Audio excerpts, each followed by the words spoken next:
Durrushehvar Sultán era la hija del último gobernante del Gran Imperio Otomano. Vivía en un palacio donde las paredes eran de oro, pero después de la caída del imperio, todo cambió. Conoció la fama y la humillación, la riqueza y el exilio.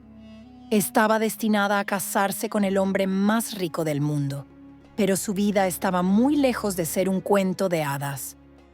¿Cómo terminó la última princesa otomana en el harén de un gobernante indio? ¿Qué dramas y pérdidas tuvo que vivir?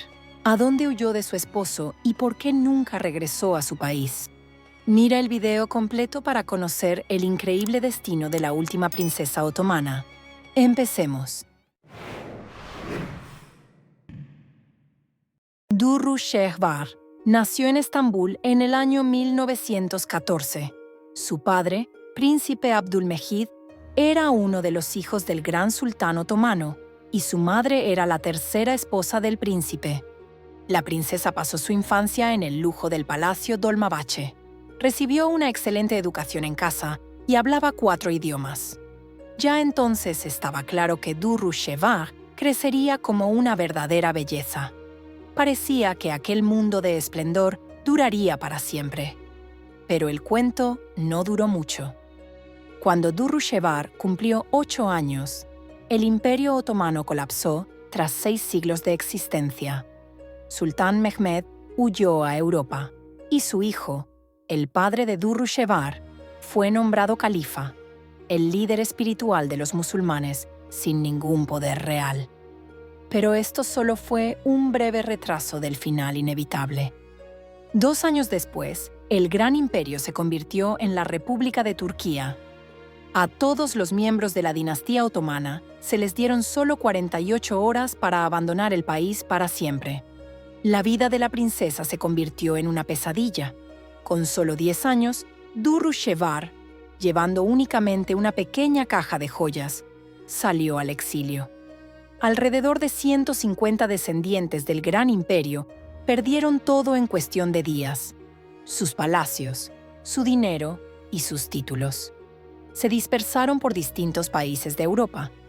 Pero ¿cómo llegó la joven princesa al harén de un gobernante indio? La familia de Durrushehvar se instaló en un modesto apartamento en Niza, en el sur de Francia. En el exilio, el empobrecido califa recibía pequeñas ayudas de las comunidades musulmanas y de la Media Luna Roja. Esto permitió que la princesa continuara con sus estudios. Incluso en el exilio, era una de las novias más deseadas. De su madre heredó los ojos azul brillante y su espeso cabello castaño le daba un encanto especial. Incluso el rey de Egipto Ahmed Fuad y el Shah de Irán Reza Pahlavi pidieron su mano, pero el padre de la princesa se negó, diciendo que ella aún era demasiado joven. Sin embargo, el destino de Durrushehvar cambió para siempre. En 1931, la familia del califa empobrecido recibió una oferta imposible de rechazar. El hombre más rico del mundo, Asaf Shah el VII, gobernante de uno de los principados de la India, decidió casar a su hijo con la bella princesa. Su hijo era Asam Jah, el príncipe heredero, que tenía 21 años. Durrushehvar tenía solo 17. Fue un matrimonio de conveniencia y una unión entre 2 grandes casas musulmanas. Al principio todo se trataba únicamente de Durrushehvar, pero durante la discusión sobre la dote, su padre pidió una cantidad muy alta. El gobernante indio bromeó diciendo que podía llevarse 2 novias por el precio de una. Así tuvo lugar una boda doble. Durrushehvar se casó con el príncipe heredero y su prima Nilúfer con el hermano menor de él.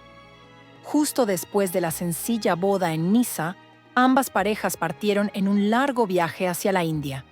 Incluso en el barco, las princesas comenzaron a aprender a usar el sari y a seguir la etiqueta india. A su llegada, les esperaba un lujo increíble.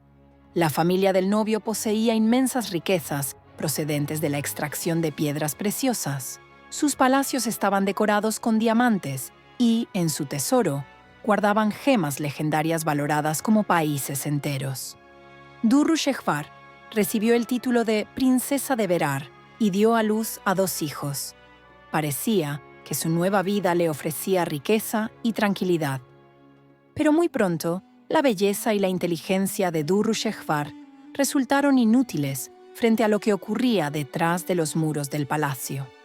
Entonces, ¿por qué su vida se convirtió en una cadena interminable de pruebas? El matrimonio resultó profundamente infeliz. La nobleza de la corte la consideraba una pobre extranjera y a menudo le recordaban que, en realidad, había sido vendida por una gran suma. Su esposo, Azam Jah, era un hombre irresponsable y pronto regresó a su antigua forma de vida: diversión, juegos de azar y aventuras con numerosas concubinas. La situación se volvía aún más dramática por su padre, que disfrutaba burlándose públicamente de su hijo por ser mucho más bajo que su esposa. Debido a estas humillaciones constantes, el príncipe llegó a odiar a su mujer. Pero Durrushehvar, como una verdadera mujer del Oriente, soportaba con dignidad las humillaciones y el desprecio de su esposo. De los 23 años de matrimonio, casi la mitad del tiempo apenas se hablaban.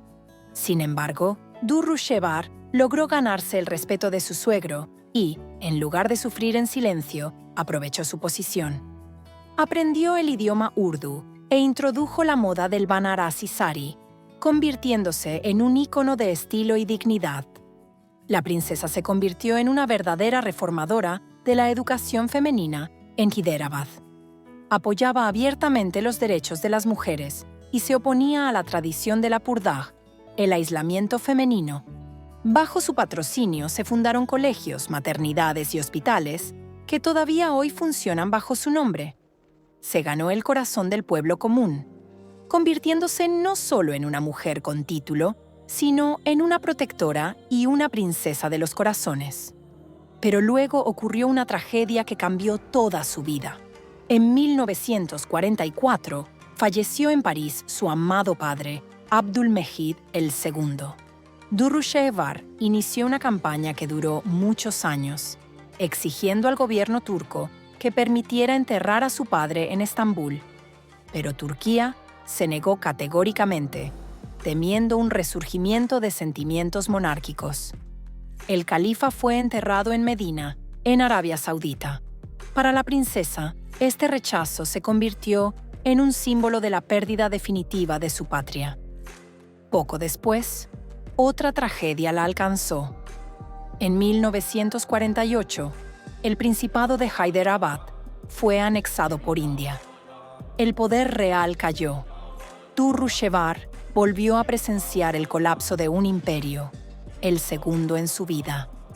Pero ¿por qué nunca regresó a su tierra natal? ¿Y qué ocurrió después en la vida de la última princesa otomana? Después de 23 años de una vida matrimonial infeliz, tomó una decisión sin precedentes para una princesa musulmana: pidió el divorcio. Durrushehvar se mudó a Londres, pero no abandonó su labor social y continuó apoyando los fondos en India. Aseguró a sus hijos una excelente educación europea. Ambos estudiaron en Eton y Cambridge. Soñaba con que se casaran con mujeres turcas, preservando así la conexión con la línea otomana. Su exesposo, Azam Jah, cayó por completo en el despilfarro después del divorcio. Finalmente, su padre lo desheredó. El hijo mayor, Mukarram Jah, heredó el título de octavo Nizam de Hyderabad, aunque solo de forma nominal. Se convirtió en uno de los hombres más ricos de India, coleccionista de piedras preciosas y propietario del famoso diamante Jacob. Se casó con una princesa turca, Esra Birgen. Mukarram falleció en 2023 y fue enterrado con honores de Estado en India. Miles de personas acudieron a despedirlo. El hijo menor, Mufakham Jah, vive en Londres y es el jefe actual de la familia de los Nizams y el guardián de su legado. Dirige la fundación que administra los palacios, museos y obras benéficas creadas por su madre. También se casó con una princesa turca, tal como ella deseaba, preservando la sangre otomana y las raíces turcas. En 1952, el gobierno turco anunció una amnistía para las mujeres de la dinastía otomana, pero Durrushehvar rechazó volver a Turquía. La razón fue simbólica. Las autoridades no permitieron enterrar a su padre en su patria. Ella declaró: «Si él no puede regresar, yo tampoco regresaré». Vivió en Londres hasta el final de su vida y dejó en su testamento que no deseaba ser enterrada en Turquía. Durrushevar Sultan falleció en 2006, a la edad de 92 años. Fue enterrada en el cementerio de Brookwood, en Inglaterra, permaneciendo en el exilio hasta el final. Fue la última princesa nacida en el Imperio Otomano. Su legado no son ruinas, sino las escuelas y los hospitales que aún llevan su nombre. La historia ha demostrado que el poder real puede ser arrebatado, pero la dignidad y la fuerza de crear, nunca. ¿Qué piensas sobre esta dramática historia de la vida de la princesa Durrushevar? Comparte tu opinión en los comentarios. Dale like al video y suscríbete a nuestro canal. Gracias por verlo.